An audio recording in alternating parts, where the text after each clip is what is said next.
nos enfants écoutent les histoires que nous lisons. Et si nous écoutions les leurs? Bienvenue sur Histoire de naissance, podcast de Lindsay et Marlène, doula en devenir. On te raconte des histoires vraies de grossesse et de naissance grâce à des invités sincères et authentiques. C'est parti, détends-toi et laisse-toi bercer. Bonjour à tous, aujourd'hui je reçois Pauline, maman de 2 enfants, une fille d'une première union et un garçon avec son conjoint actuel. Bonjour Pauline, je suis ravie de te recevoir dans notre émission, comment tu vas? Bonjour les filles, je vais très bien et je suis ravie de participer à votre podcast. Ah bah c'est super, je te remercie. Comme d'habitude, on a Lindsay qui est avec nous, qui est en backup. Bonjour Lindsay, comment tu vas? Bonjour, ça va super bien. J'ai hâte. Ah bah génial. Eh bien écoutez, je vous propose qu'on démarre tout de suite. Donc Pauline, quand on t'a envoyé le questionnaire, tu as répondu que tu avais essentiellement envie de nous parler de ton deuxième accouchement. Mhm. Mais pour cela, on va démarrer un petit peu à te connaître. Donc je vais te demander avant cela, à quel moment tu as été maman pour la première fois? Et puis si tu veux bien nous parler un petit peu de ta première grossesse et de ton premier accouchement. Ma première grossesse, c'était 2014-2015. Du coup, elle s'est plutôt bien passée. J'avais 25 ans à l'époque. Bon, voilà, une fatigue, des petites douleurs au dos, mais rien de bien anormal en tout cas. Euh, pour l'accouchement de ma première, de Maïna, j'avais un petit peu déjà en tête cette idée que j'aimerais accoucher voilà, sans péridurale parce que déjà j'ai vraiment une horreur des aiguilles, des piqûres en général et je savais bien que la péridurale c'est une aiguille énorme, enfin, c'est un truc qui me faisait très peur. Donc déjà rien que pour cette raison, ça me faisait pas envie. Et de plus, bah voilà, je sais que c'est une injection assez puissante et je me dis, bon, tant qu'à faire, si je peux éviter bah, de recevoir ça, parce que j'ai beaucoup entendu dans mon entourage que finalement, bah, ça marchait pas si bien que ça, qu'après, ça crée des douleurs, qu'on n'est pas bien après l'accouchement à cause de ça. Alors, bon, c'était à l'époque, voilà, je faisais un peu en fonction de ce que j'avais entendu et je voulais bah, m'épargner ça et à moi et à mon bébé et aussi cette phobie de l'aiguille. Mais disons que c'était dans ma tête, mais je l'exprimais pas trop. J'ai été suivie par une sage-femme à l'époque pour des cours de préparation à l'accouchement plutôt classique, donc c'est-à-dire théorique. Et j'ai suivi tout ce parcours-là sans vraiment me renseigner sur l'accouchement physiologique, sans vraiment en parler. Et quand j'en parlais, tout ce que j'entendais, c'est «Mais tu es folle». Donc bon, c'était un petit peu dans ma tête, sans trop m'y préparer, sans trop, voilà. Arrivé à l'accouchement de Maïna, donc ma première, j'ai vraiment senti le travail, tout s'est déroulé comme je l'avais vu dans les cours. J'ai senti les contractions qui se rapprochaient, je m'en souviens, de plus en plus douloureuses, etc. Et j'ai appris dans les cours qu'il fallait, tant qu'à faire, être le plus possible à la maison, dans notre confort et tout ça, que c'est bien mieux que d'être à l'hôpital pendant des heures et des heures. Voilà, donc tant que possible, rester à la maison. Donc j'ai bien écouté mes cours, j'ai fait ça, j'ai tenu. Donc au bout d'un moment, ça devenait trop. Donc on est allé à l'hôpital et surprise, j'étais déjà à 9. Donc on m'a dit, waouh, mais bravo d'avoir tenu jusqu'à là. Alors j'étais en fauteuil roulant en ce moment-là, oui, c'était vraiment là, la fin, la fin. Et elle m'a posé la question, bon, on a encore le temps pour la péridurale, c'est maintenant. Est-ce que vous voulez y aller? Et j'ai dit, je me souviens très bien, écoutez, j'ai quand même tenu jusqu'à maintenant. Euh, c'est déjà incroyable. Donc, allez, bah non, je vais le tenter sans péridurale. Et elle m'a dit, ok, bon, sachez que par contre, la douleur de l'expulsion en elle-même, c'est quand même autre chose. Et moi, j'étais voilà, quand même assurée à me dire, non, mais attends, t'as tenu jusqu'à là, non, tu vas le faire. Donc, bon, j'arrive pour accoucher. J'avais pas perdu les os quand même à ce moment-là.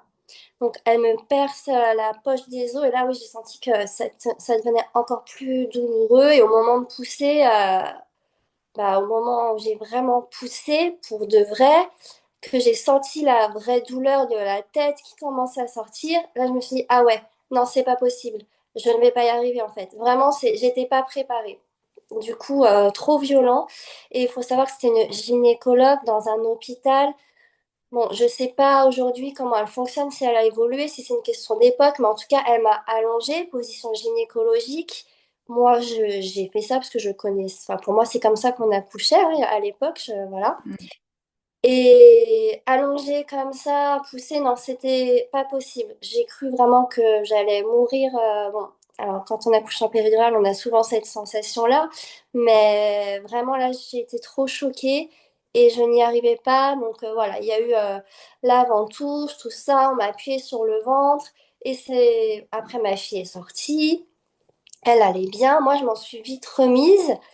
Et je me suis dit, bah voilà, je l'ai fait, j'ai accouché sans péridurale. Par contre, ouais, ça a été une douleur terrible. Quand même un mauvais souvenir. Et je m'étais dit, bon, on verra le jour où j'ai un prochain enfant.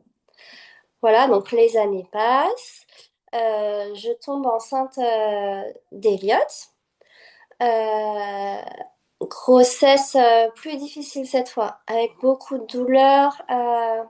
Une parasthésie au niveau de la jambe. Donc ça, j'ai eu le diagnostic 1 an après l'accouchement et c'est encore aujourd'hui une douleur que j'ai de plus de 2 ans après. Donc au début, on pensait que c'était une sciatique. C'est une sensation de brûlure dans toute la jambe qui fait que je ne pouvais plus marcher pendant les 5 premiers mois jusqu'à ce que je fasse de l'acupuncture qui m'a permis de remarcher et de me soulager. Voilà, donc beaucoup de douleurs au dos, donc beaucoup plus difficile, même si au niveau santé, ma santé et le bébé, ça allait.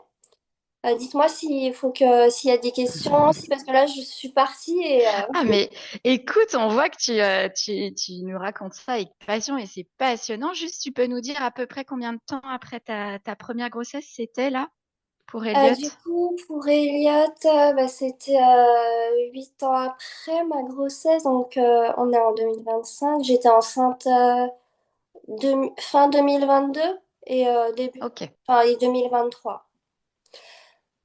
Voilà. Après, un parcours de 2 ans pour avoir ce bébé, un parcours PMA.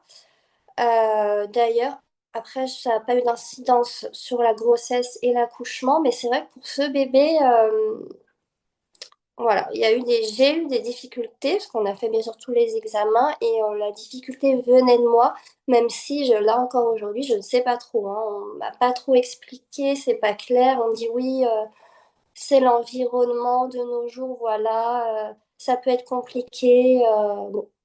Alors, j'ai été assistée par la procuration maternelle assistée, fécondation in vitro, etc., qui a fonctionné. Donc voilà, parcours compliqué par rapport à Maïna, mais qui n'a pas eu d'incidence après pour la suite.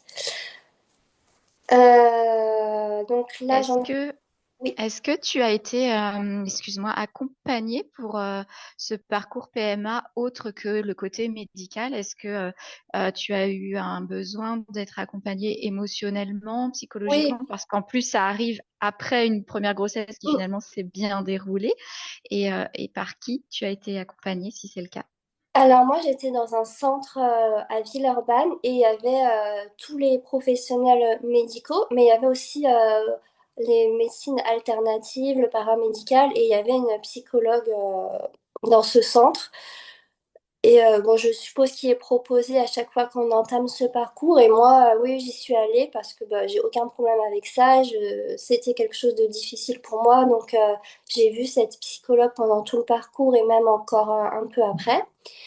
Et il y avait également une sophrologue que j'ai rencontrée à ce moment-là, qui m'a aussi beaucoup apporté pour mon parcours et qui m'a donné d'ailleurs envie de me former moi-même.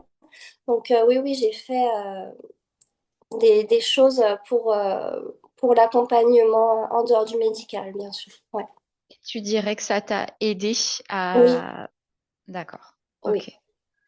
Donc, ce parcours PMA de 2 ans. tu as dit? Oui, alors moins de 2 ans. En tout, il m'a fallu 2 ans pour tomber enceinte, mais là-dedans, il y a presque un an où on essayait naturellement. Donc la PMA en elle-même, je dirais un an, un peu plus d'un an. Ok. Voilà. Est-ce que tu as envie de rajouter quelque chose au sujet de cette PMA? Peut-être qu'est-ce qui a été le plus difficile et pour toi ou pour ton compagnon à ce moment-là? Euh, le plus difficile, bah déjà que ça ne fonctionne pas naturellement, alors que quelques années auparavant, tout allait bien et que là, on n'avait même pas de diagnostic, rien. C'était, oui, c'est compliqué, mais de pas trop savoir pourquoi. Mm. Et bah, que ce soit tout médicalisé, moi qui suis quand même... bah, j'aime bien que les choses se fassent naturellement. Voilà, quand j'ai mal à la tête, par exemple, je vais pas me précipiter sur un Doliprane. J'essaye des façons, disons, plus naturelles parce que voilà, c'est mes choix. Et là, tout est médicalisé, hein. Enfin, tout est sous contrôle d'injections, de piqûres. Enfin, donc ça, c'était difficile à vivre émotionnellement. Et puis, ça fait mal pour moi. C'était pas agréable. C'est beaucoup de piqûres, tout ça. Donc, oui, ça faisait plein de choses difficiles pour moi.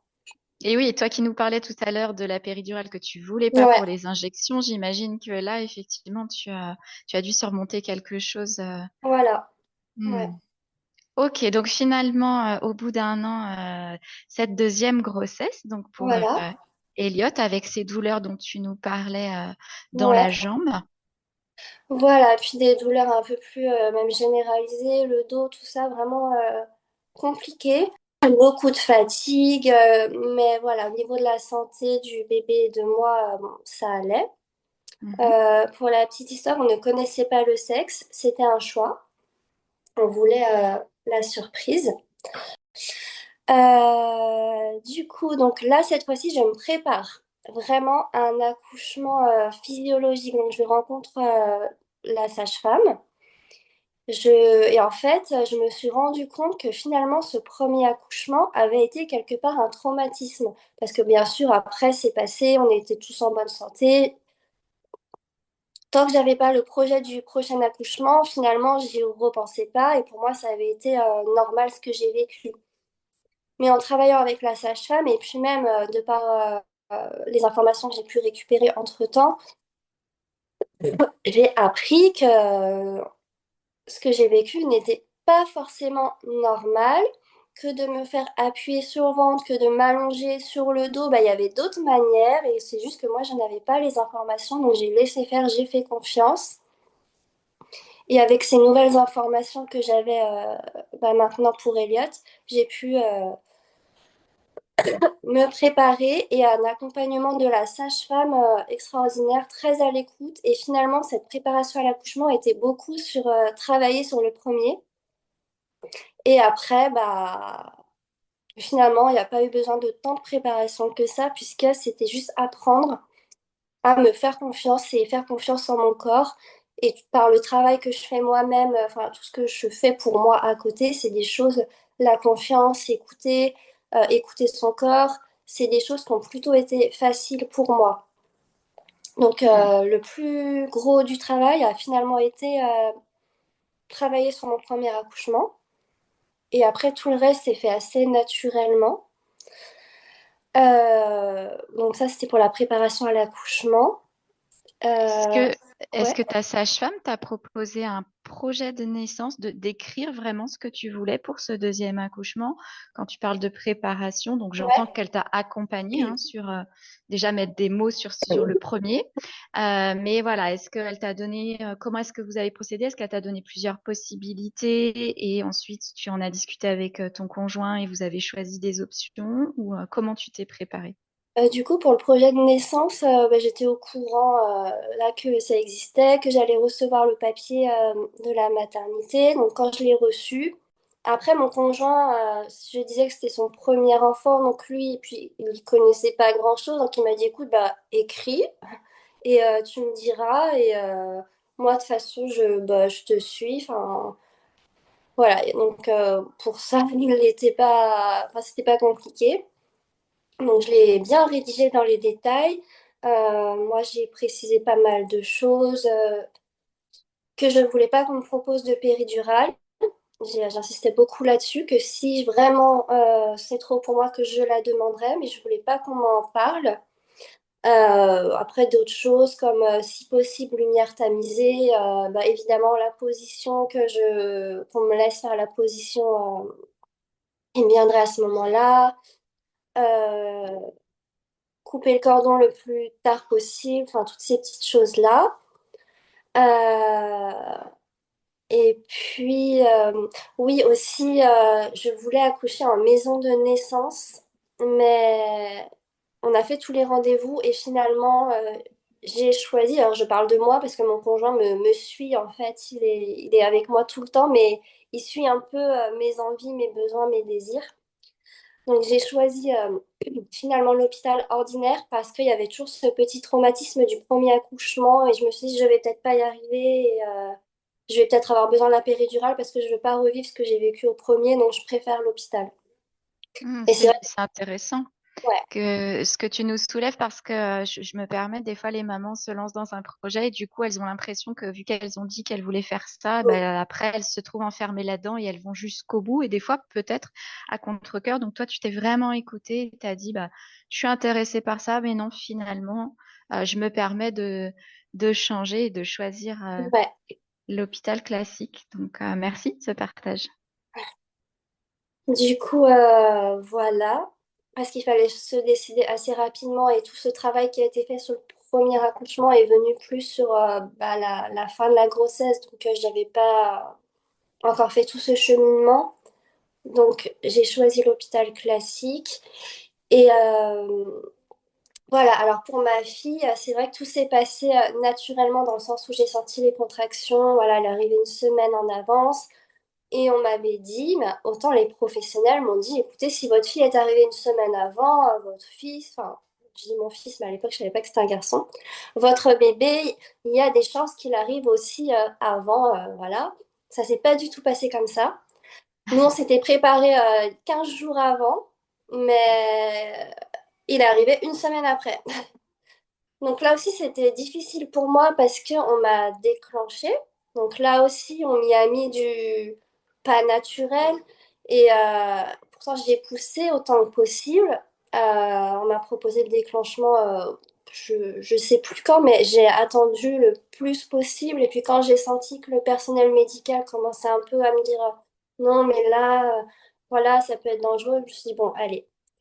Donc j'ai été déclenchée. Euh, C'était le matin très tôt, donc le rendez-vous à l'hôpital. Il se passait pas grand-chose, c'était très long. On était là depuis 5h30 du matin. Mais je voulais attendre, je voulais pas qu'on y aille trop fort dans la perfusion, tout ça, les injections. Et arrivé fin d'après-midi, ça ne se, enfin, il n'y avait pas grand-chose qui bougeait. Donc là, j'ai dit, OK, percez-moi la poche des os pour accélérer peut-être un petit peu parce que ça faisait plus de 10 heures qu'on y était et ça n'avait pas trop bougé. Ouais, quand même. Donc, ouais. Donc là, on me perce la poche des os et là, tout de suite, j'ai senti les contractions. Enfin voilà, il se passait quelque chose. Donc là, les 3 heures suivantes, c'était les contractions de plus en plus intenses, très difficiles. Bah, des contractions voilà, proches de De travail. l'accouchement, Mm. de travail, voilà. Euh, Très très intense et je pense que c'était plus difficile que pour mon premier accouchement, enfin pour ma première fin de grossesse. Mais là, j'avais perdu les os, du coup, enfin, on m'avait percé la poche des os. Pour Maïna, j'ai fait tout le travail à la maison, mais c'est vrai que j'avais pas perdu les os et je pense que ça peut jouer. Donc voilà, très difficile, mais je faisais bien, enfin, mes exercices de respiration, tout ça, j'étais dans ma bulle. Et puis, bah, je n'ai pas demandé la péridurale, personne ne m'en a parlé. Et arrivé au moment où elles sont venues me voir parce qu'en fait, je criais, hein, je criais de douleur pendant la contraction et elles m'ont dit, bon là, ça devrait arriver. Et là, j'étais épuisée parce enfin, il était 20h, je crois, parce qu'Eliott est arrivé à 20h15. Il devait être 20h, on était là depuis 5h du matin. Euh, J'étais très fatiguée et j'arrivais presque plus à sentir ce que mon corps me disait.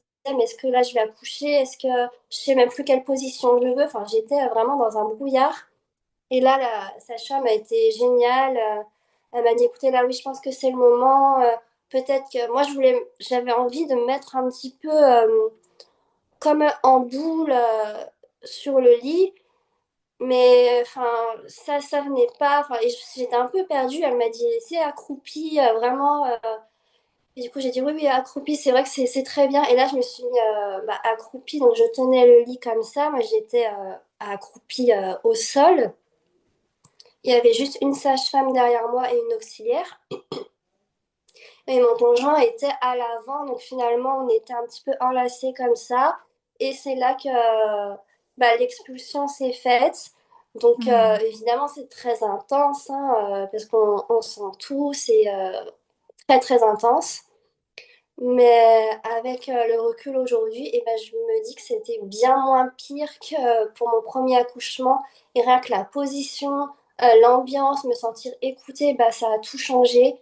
Et ça s'est passé très vite. Il n'y a pas eu besoin d'instruments. Euh, et je suis très heureuse et fière de ça parce que bah, c'est une épreuve. Et puis on l'a surmonté à deux et puis j'étais vraiment dans ses bras. Donc c'était un moment assez chouette. Et quand mon bébé est sorti, moi j'avais noté oui, je voudrais l'attraper, mais finalement je ne l'ai pas attrapé. J'étais sonnée. Mais bon, il y avait la sage-femme qui l'a récupéré. Donc là, on a vu que c'était un garçon. Et moi j'ai été très sonnée, épuisée et sonnée et choquée aussi. Waouh, mais tu l'as fait? Ça y est, c'est fait. Toutes ces mois de stress, d'angoisse, de dire oh là là, mais le premier accouchement c'était tellement horrible. Et bien finalement c'est fait et ça s'est super bien passé. Donc une espèce de sidération aussi. Enfin, et du coup, enfin, c'est un peu flou, mais je sais qu'on m'a aidé à me remettre dans le lit, on m'a posé le bébé. Et en fait, très vite, j'ai senti que ça s'agitait un petit peu autour. Et en fait, on m'a assez vite aussi pris le bébé, mon bébé, et je faisais une hémorragie. Donc ça, bah, évidemment, je n'avais pas anticipé. Donc ça a été un peu difficile parce qu'on m'a enlevé mon petit. Alors j'étais tellement sous le choc, les émotions et tout, que j'avais même pas, comme si j'avais pas eu le temps de le rencontrer, de l'aimer, de lui dire bienvenue, de réaliser que hop, on me l'a enlevé. On a enlevé mon conjoint aussi. Et là, il y a une armée de médecins qui a débarqué donc pour me soigner en urgence. Donc évidemment, heureusement que ça s'est passé comme ça. Hmm. Mais ça a été difficile. En plus, j'avais pas de péridurale. Du coup, bah, tous ces soins comme ça, arrêter l'hémorragie, ça s'est fait. Ils ont voulu me faire une rachianesthésie quand même parce que bah, pour l'hémorragie, tout ça, il fallait bah, m'anesthésier. Du coup, là aussi, un peu dur parce que alors, moi qui veux pas de péridurale, au final, on mène anesthésie. Et pour ce genre d'injection, il faut être détendu. Moi, j'étais pas du tout détendue à ce moment-là. J'étais allongée, j'avais mal, je saignais, je criais même. Et on me dit, il faut détendre pour arriver à faire l'injection. Donc, c'était vraiment dur. Et j'ai le souvenir d'un médecin, d'un homme, je sais pas sa fonction, mais qui était à mes côtés, qui me parlait tout doucement, tout gentiment. Et c'est lui qui m'a rassurée, qui m'a aidée à me détendre. Là, j'ai pu un peu relâcher. L'injection a enfin marché parce qu'ils avaient essayé 4 fois sans que ça fonctionne. Waouh. Donc au bout de la oui, 4 ou 5e fois, ça marche. Je sens que mon corps, enfin le bas de mon corps s'endort. Donc là, ils font leur travail. Donc ils arrêtent l'hémorragie, tout ça.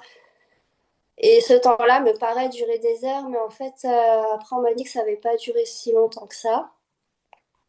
Est-ce qu'ils t'ont expliqué finalement à quoi était due cette hémorragie? Est-ce que tu le Et sais? à quoi elle est due? Non, non, D'accord. je sais pas. J'avais recontacté d'ailleurs plusieurs mois après la sage-femme qui était présente avec moi lors de l'accouchement par mail. Bon, c'était peut-être pas la bonne méthode, mais en tout cas, j'ai pas eu de retour sur le pourquoi, du comment. Et à la fois, on peut me trouver mille explications ou pas. Enfin, ça change pas que ça s'est passé et que, en tout cas, je sais que enfin, voilà, c'est des choses qui peuvent arriver. Ça m'est arrivé.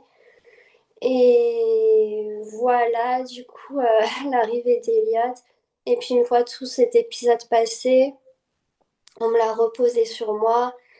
Et c'est vrai que là aussi, euh, ça a été, ce qui était difficile, c'est que moi, c'est un bébé que j'ai beaucoup attendu, hein, forcément. Elle avait un parcours PMA, puis ma fille avait déjà 8 ans, donc c'était long entre-temps pour avoir Hmm. ce deuxième enfant. Et donc, je m'étais imaginé, ben, le jour où tu auras ton bébé, ce sera l'explosion de joie, enfin, des pleurs, l'amour. Et là, j'étais tellement fatiguée, choquée de ce qui venait de m'arriver, de tout ça, émotion tellement intense que j'étais comme en sidération et en état de choc. Donc mon bébé était là, j'étais heureuse, je le trouvais très beau, mais il n'y avait pas ce truc quoi, que je m'étais imaginé, cet élan, cette effusion d'amour.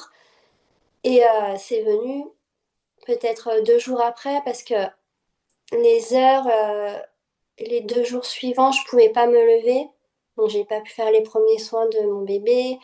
Et j'étais épuisée parce que j'ai perdu, alors je sais plus combien de litres de sang. C'est écrit sur mon rapport, mais je me souviens plus. Mais j'ai perdu énormément de sang, donc oui, beaucoup de fatigue. Après, rien de grave, tout s'est rétabli avec un petit traitement, mais cet épuisement et cette sidération de tout ce qui s'est passé ont fait que ça n'a pas été la rencontre telle que je me l'étais imaginée. Et c'est venu juste peut-être 2 jours après. Euh, Mais aujourd'hui, tout va bien et tout ça, là, cette histoire autour de l'accouchement, c'est quelque chose que j'ai beaucoup travaillé. Donc aujourd'hui, j'en parle aisément. Avant, c'était difficile, je pouvais en pleurer.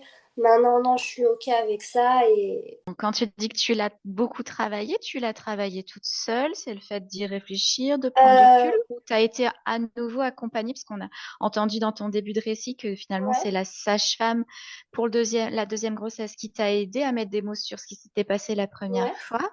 Donc là, sur cette analyse après coup de ce deuxième accouchement, qui est-ce qui t'a accompagné, si c'est quelqu'un, ou est-ce que c'est toi toute seule? Et ben, il y a eu déjà les rendez-vous de suite d'accouchement avec la sage-femme où j'ai pu lui parler, pleurer, tout ça. Et elle a été très à l'écoute. Mais j'étais pas encore prête. Enfin voilà, je venais d'avoir mon bébé, je mettais en place mon allaitement. J'étais pas prête à voir quelqu'un parler de ça, travailler. Non, là, c'était mon bébé et voilà, que tout se passe bien. Mais plusieurs mois après, j'ai recontacté la psychologue donc, qui m'avait suivie en PMA. Donc, on a pu échanger là-dessus. Et après, par moi, tout le travail que je fais moi-même, par la sophrologie qui m'accompagne au quotidien, euh, voilà, le fait aussi d'en parler, que ce soit des amis ou de la famille, enfin, voilà, j'ai fait tout ce que j'avais envie et besoin de faire. Et aujourd'hui, c'est quelque chose, voilà, qui fait partie de moi. Et finalement, ça reste quand même une fierté, enfin, c'est une fierté, cet accouchement et tout ce qu'il y a eu autour. Ouais, c'est pas cool, mais c'est finalement, ça a été une épreuve qui m'a appris aussi sur moi-même et que c'est OK, en fait, si c'est pas des pleurs de joie quand on prend son bébé dans ses bras, parce qu'il peut y avoir un contexte particulier, mais c'est pas grave, ça vient et je suis assez heureuse finalement de mes deux histoires d'accouchement parce que Hmm. je les trouve différentes, mais à la fois, c'est des choses qui m'ont fait grandir et je vois plus maintenant, enfin, je suis pas sage-femme, enfin, j'accompagne pas à la naissance, mais en tout cas, quand j'ai des amis ou que ce soit des cousines, enfin des personnes enceintes autour de moi, je fais très attention à ce que je peux dire, comment j'écoute et quelque part, j'accompagne à ma manière en tant qu'amie ou que voilà, mais toujours en essayant quand même de glisser que écoute-toi, que tout est possible, que autant tu peux faire à l'hôpital, médicalisé complètement, et c'est OK. Mais il y a aussi d'autres choses possibles, il faut juste déjà le savoir. Une fois que tu as toutes les infos, là, tu pourras faire tes choix, mais c'est bien d'avoir toutes les infos. Parce que moi, je l'avais pas pour ma première et voilà. Mmh. C'est, tu es pas la première à nous dire ça et en fait, c'est vraiment ce qu'on retient à chaque fois, c'est ce manque d'informations qu'on peut avoir et je te remercie de souligner qu'effectivement, il existe plein de méthodes. Ça, c'est la première chose et que du coup, bah, déjà de les connaître, ça peut aider à mieux appréhender ce moment-là. Mais aussi d'avoir en tête, et on le voit bien avec ton témoignage aujourd'hui, que même si j'ai toutes ces informations-là, même si j'ai un plan de naissance, bah, de me dire, je me laisse l'opportunité de laisser faire la nature aussi et de me dire que potentiellement, il y a des choses que je vais pas maîtriser pendant mon accouchement et c'est OK. Ce qui était très touchant dans ton témoignage de ce deuxième accouchement, c'est que déjà, je trouve que tu as été bien entendu sur ton projet de naissance. Tu l'as souligné, ils t'ont pas proposé la péridurale, ils ont Mm, respecté. Donc ça, effectivement, c'est des choses qu'on peut valider un peu en amont de l'accouchement en fonction de là où on va accoucher, de voir quel est le projet de l'établissement, si voilà, ils sont OK avec, tu as parlé de couper le cordon tardivement. mm. Voilà, ça, c'est des choses qu'on peut demander, mais des fois qui se font et des fois non. Donc, se renseigner, c'est peut-être se renseigner aussi là-dessus, c'est de se dire, c'est bien que j'ai un projet, mais est-ce qu'il va coller avec l'endroit où je vais accoucher? Et si c'est pas le cas, sur quoi je suis prête à faire des compromis ou pas? Et puis, je te remercie de souligner aussi autre chose, c'est ce fameux lien d'attachement qu'on retrouve aussi beaucoup dans les histoires qu'on écoute où finalement on a beaucoup cette idée de dès qu'on va te poser ton bébé ou dès que ton bébé va crier, ça y est, tout de suite tu deviens maman, ça y est, tout de suite tu l'aimes inconditionnellement plus que tout. Et puis des fois, c'est pas le cas. Et là, notamment, bah, toi, t'étais pas en capacité physique, émotionnelle, parce que tu le décris, tu étais dans un brouillard, dans une fatigue. Mais ce lien vient après et ça n'empêche pas que bah, nos enfants, on les aime et que finalement, plusieurs années plus tard, c'est pas ce qu'on va retenir à ce moment-là, mais ça existe et c'est bien de le dire. Donc, je te remercie pour tout ça. Donc, dans ton témoignage, tu nous as aussi parlé à un moment de ton projet d'allaitement. C'était quelque chose que tu avais pour les deux grossesses, les deux bébés, ou est-ce que c'est quelque chose que tu as mis en place plutôt pour Elliot? Et comment ça s'est passé? Est-ce que tu as été accompagnée ou est-ce que tu as pris en charge toute seule cet allaitement? À l'été, oui, c'est un projet que j'avais pour Maïna également. Là aussi, c'était voilà, mon idée, c'était d'allaiter parce que c'est ce qu'il y a de mieux pour le bébé. Enfin voilà, c'était mon état d'esprit pour pour mon premier enfant. Mais je n'étais pas plus informée là aussi que ça. Donc quand elle est née à l'hôpital, j'ai été un petit peu accompagnée. Il y avait une conseillère en allaitement, mais c'était quand même difficile parce que ça me faisait très mal. Donc on m'a beaucoup dit oui, c'est une question de position, tout ça, mais malgré les positions, j'avais quand même très mal. Ça a été des débuts, 2, 3 semaines très laborieuses parce que j'avais mal. Mais après, ça se faisait, hein. Elle était bien, il n'y avait Ok. pas de souci. Mais assez douloureux les premières semaines. Et puis finalement, j'ai vu aussi une conseillère en lactation au bout de quelques mois. Enfin, je sais même plus trop pourquoi. Mais j'ai fait ce rendez-vous pour Maïna et mon allaitement a tenu 3 ans et demi. Alors que c'était Oui, pas forcément prévu. ok. Donc pour Elliot, même chose. Et même souci de douleur les premières semaines. Là aussi, j'ai été accompagnée. J'ai eu une conseillère en lactation parce que pour Elliot, à la différence de Maïna, j'étais très très fatiguée, émotionnellement épuisée, physiquement. Et je me disais, oh là là, c'est trop parce qu'un bébé qui vient de naître, en plus, il est né en période de canicule. Il faisait que téter et je n'en pouvais plus. Je me suis dit, je vais pas tenir. Donnez-moi une sucette, là, je vais pas tenir. Et puis la conseillère en lactation m'a soutenue et m'a reboostée. Et j'ai tenu. Et aujourd'hui, il a plus de 2 ans et il est encore allaité. Et voilà. Et on verra jusqu'à quand ça dure. Ah, super. Euh, Est-ce que pour Maïna, c'est elle qui a décidé un jour d'arrêter de téter? C'est toi? Est-ce que comment s'est fait le Et sevrage? moi, j'en avais marre au bout de plus de 3 ans. J'en avais marre, surtout qu'elle s'endormait qu'au sein. Ça prenait du temps. Moi, voilà, je commençais à en avoir marre. Donc, l'avantage à plus de 3 ans, c'est qu'on peut parler. Et on en parlait. Et puis, petit à petit, je je saurais plus exactement si ça s'est arrêté. Enfin, je pense que ça a été progressif, mais ça s'est arrêté entre elle et moi. Voilà, c'était un accord et ça s'est fait en tout cas dans la douceur et elle était prête. Hmm. J'ai jamais. Voilà, je préférais voilà, prendre un petit peu sur moi tant que c'était possible pour moi aussi, hein. J'en avais marre, mais c'était pas insurmontable. Je pense que si c'était trop, peut-être que je me serais montrée un peu plus ferme en disant là, Maïna, maman n'en peut plus. J'ai pas besoin, voilà, juste des échanges, de la patience. Ça s'est fait vraiment en douceur et naturellement. Pour moi, c'est un sevrage naturel. Donc voilà, je suis très fière de ça. Ben oui, tu peux, effectivement, on sent beaucoup hein, depuis le début de ton témoignage toute cette douceur dont tu parles, toute cette écoute de ton corps aussi, écoute de ton bébé, écoute de tes besoins et effectivement, je trouve ça très chouette parce que c'est pas toujours évident, c'est pas culturellement quelque chose qu'on nous apprend être à l'écoute et et toi, là, tu nous l'as prouvé dès par l'accouchement, de par ton allaitement, de par la fin de ton allaitement, toutes ces choses-là, tu as fait au mieux de ce que tu pouvais. Donc, cette fierté, effectivement, est largement méritée. Euh, Est-ce que, dernier sujet que je voudrais aborder avec toi, tu nous as parlé de la découverte de la sophrologie grâce à ta sage-femme pour euh, la deuxième grossesse et que ça a même éveillé des choses chez toi jusqu'à te donner l'envie de te former.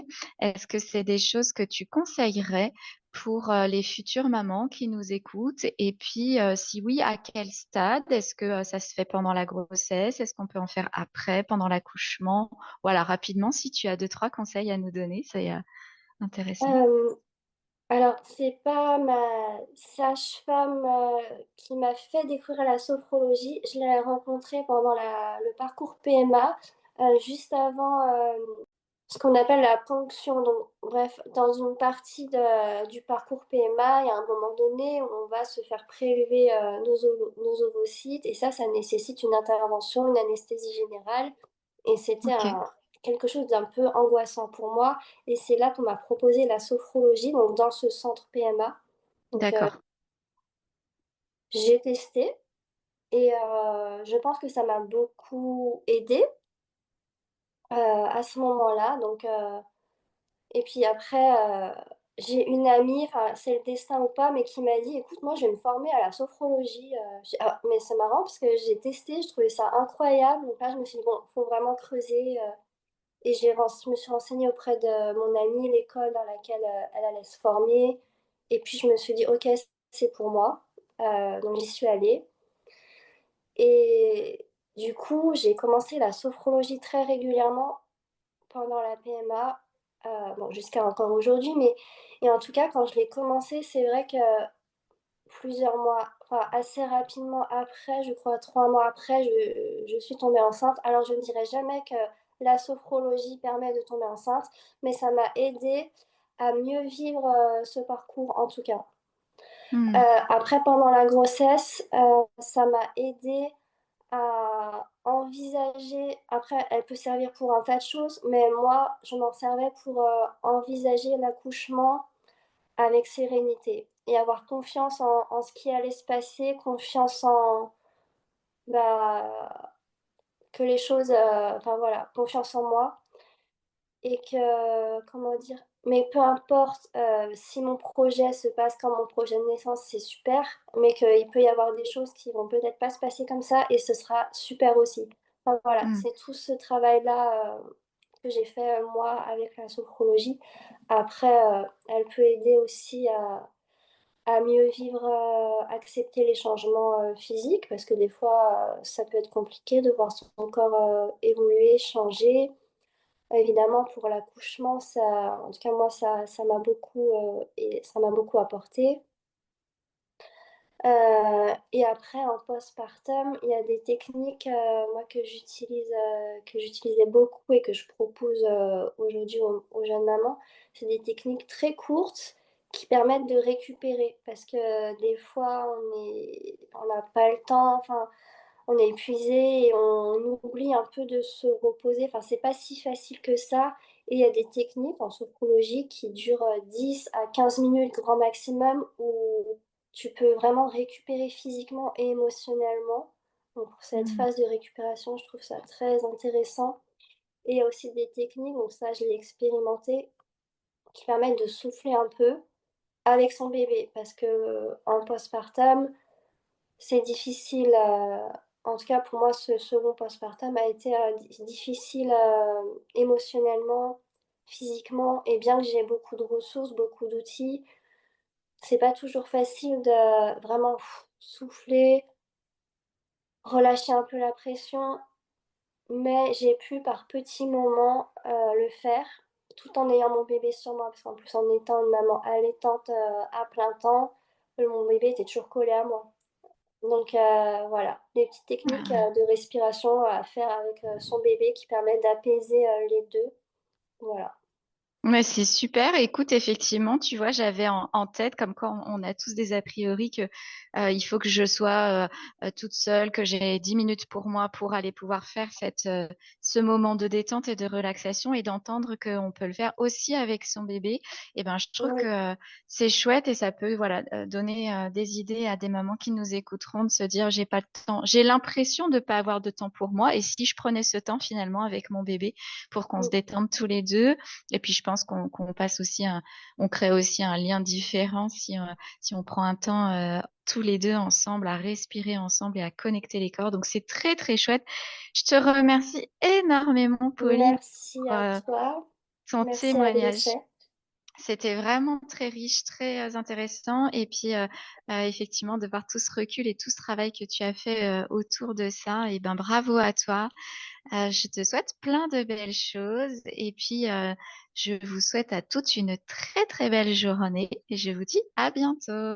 Merci beaucoup à vous deux. Merci et belle journée. Merci, À au toi revoir. aussi.